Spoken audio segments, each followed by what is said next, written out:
At last, it's starting again. The DTM is on its way into a new decade. After a lengthy winter break, the drivers have had plenty of time to prepare for the new season.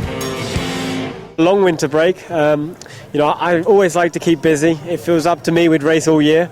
But I'll go back to England for a little bit, spend some time with my family, and then straight back into training, keeping fit. But I'd like to also do a bit of skiing if the weather allows me. Maybe Switzerland, go into the mountains and do a bit of snowboarding.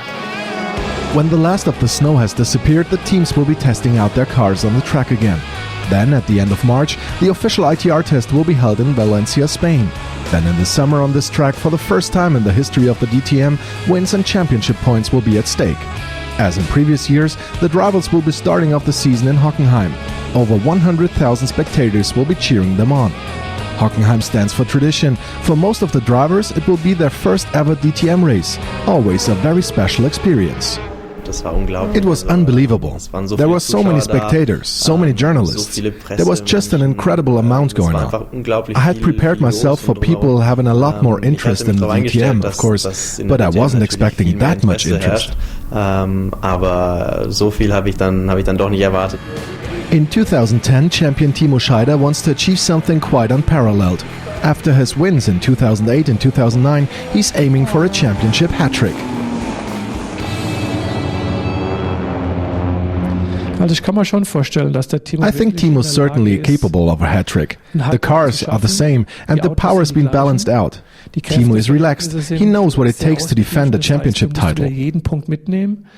He's really strong and he's basically setting the standard for the others. I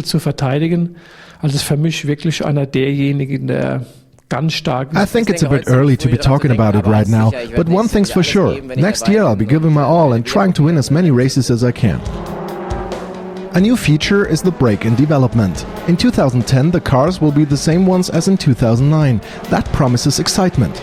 After all, the drivers are already very familiar with their cars. I think the DTM has made a really good move there. The decision not to build any new cars was made very early on. That reduces the budgets immensely, because it's only year-old cars being driven. Models from 2009 and 2008. Further development has been stopped. That means savings of double-digit millions. That's quite certain. And I must say, it's definitely the right thing to do. Stopping development of the cars has formed the basis of a new rule in the 2011 season.